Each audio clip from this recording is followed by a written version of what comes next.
Wa hakiz zakari bijawanibil farji.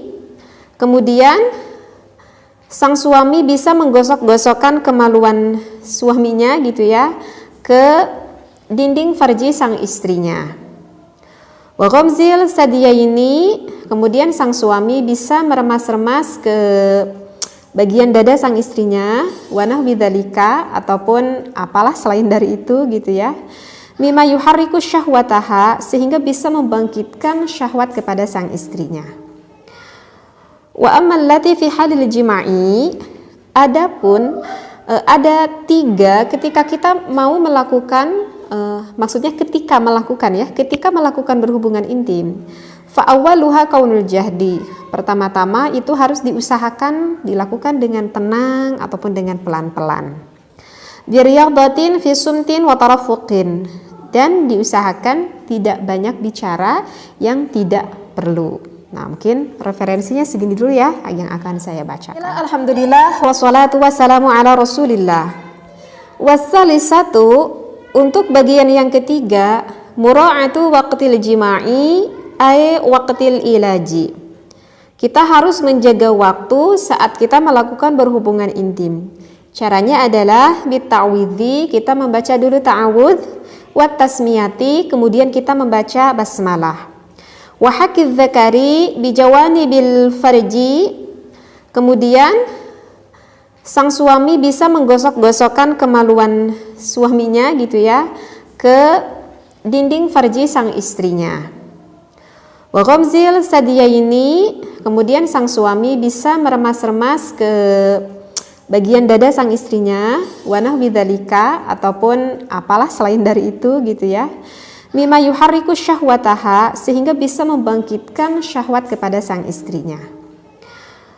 Wa ammal lati fi halil jima'i, adapun ada 3 ketika kita mau melakukan maksudnya ketika melakukan berhubungan intim. Fa awwaluha kaunul jahdi. Pertama-tama itu harus diusahakan dilakukan dengan tenang ataupun dengan pelan-pelan. Biriyadatin fi sumtin wa tarafuqin, dan diusahakan tidak banyak bicara yang tidak perlu. Nah, mungkin referensinya segini dulu ya yang akan saya bacakan. Nah, ini sih masih berhubungan di video saya yang sebelumnya ya. Jadi di video sebelumnya saya menerangkan adab-adaban melakukan berhubungan intim. Nah, sekarang ingin menerangkan yang ketiga. Yang ketiga yaitu adalah kita harus menjaga akan waktu ketika kita melakukan berhubungan intim. Yang ditekankan oleh ulama, jangan lupa sebelum kita melakukan berhubungan intim bagi suami dan juga istrinya harus membaca dulu ta'awudz, kemudian membaca basmalah. Karena kan berhubungan intim itu merupakan ibadah yang mana besar sekali manfaatnya. Sehingga jangan sampai iblis ataupun syaitan mengikuti akan ibadah kita seperti itu ya. Sehingga bacalah dulu ta'awudz, baca dulu basmalah ya, agar syaitan iblisnya nggak ikut berhubungan intim dengan kita. Nah, kemudian setelah itu baru tuh suaminya boleh beraksi membangkitkan gairah-gairah syahwat sang istrinya. Tadi dikatakan ya bisa meremas-remas dulu dadanya ataupun apapun itulah yang bisa meningkatkan gairah syahwat sang istrinya. Tetapi di sini saya tidak akan menitik beratkan membahas lebih dalam tentang hal itu. Karena tadi ada kalimat selanjutnya bahwa ada 3 hal ketika kita melakukan berhubungan intim. Berarti ini ketika ya melakukan berhubungan intim ada 3 hal yang penting. Yang pertama itu adalah ketika kita melakukan berhubungan intim, diusahakan lakukanlah dengan pelan-pelan ya, dengan tenang. Agar apa? Agar kita itu benar-benar bisa menikmati per detiknya, per menitnya gitu ya, bisa menikmati dengan indah dengan suami kita. Kemudian ketika kita sedang melakukan berhubungan intim, jangan banyak bicara yang tidak perlu.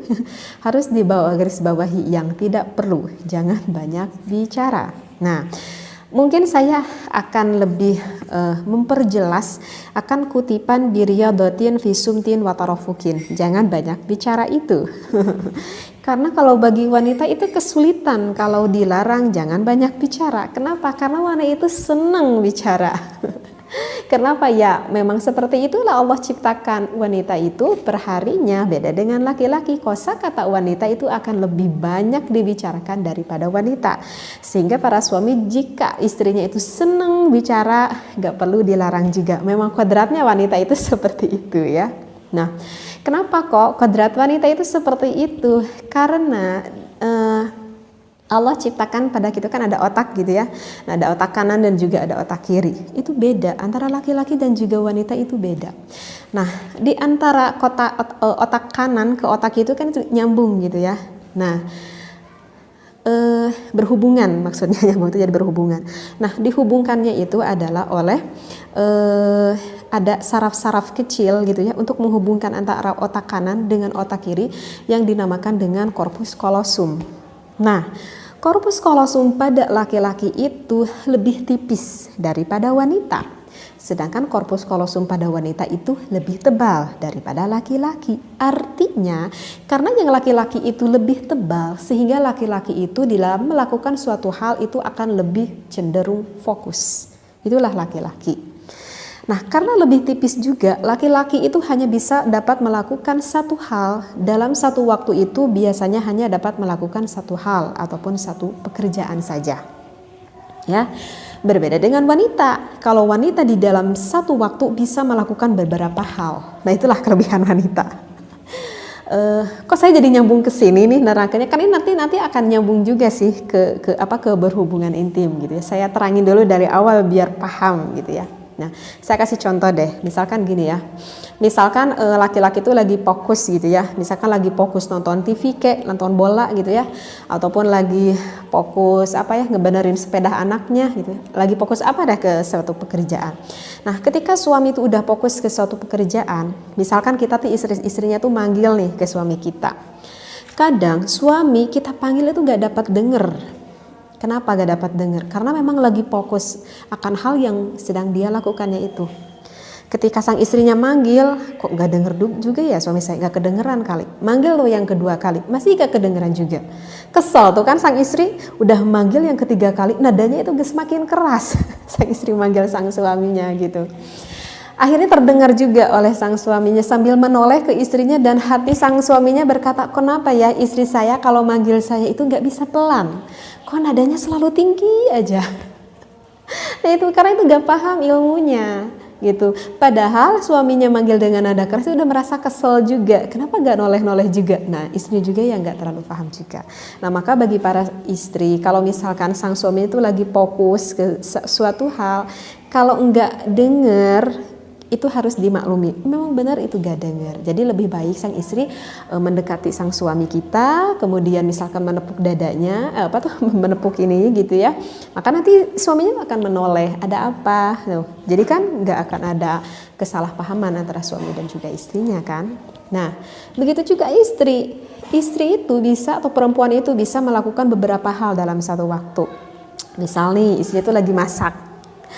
Kemudian punya anak kecilnya tuh bangun gitu ya, kemudian digendong tuh anaknya ya, kemudian digendong anaknya, tapi tetap aja masak itu dilanjutin. Berarti ada dua hal yang dilakukan kan, sambil masak sambil ngegendong anaknya. Misalkan anaknya yang kurang dari 2 tahun, masih netek gitu ya, netek itu sama ibunya gitu ya, berarti ada 3 hal yang dilakukan, sambil masak, sambil netek, sambil gendong. Udah itu ada telepon, bahkan bisa sampai ngangkat telepon, yang kanan masak, yang kiri ngangkat telepon, yang di sini sambil netek anaknya. Nah begitulah kenapa bisa wanita melakukan dalam satu waktu melakukan beberapa hal, karena Allah ciptakan corpus callosum pada wanita itu lebih tebal daripada wanita. Semuanya pasti ada hikmahnya. Nah kemudian apa yang saya hubungkan akan melakukan berhubungan intim? Begini ya, kan tadi laki-laki itu gak terlalu senang untuk banyak bicara. Sedangkan bagi wanita, ketika suami ingin mengajak, ini sebelum melakukan berhubungan intim ya. Sedangkan bagi wanita, suami banyak berkata-kata rayuan ataupun kata cinta ataupun kata kasih sayang, bagi sang istri itu sangat diperlukan sekali. Untuk apa? Agar untuk membangkitkan gairah syahwat sang istrinya.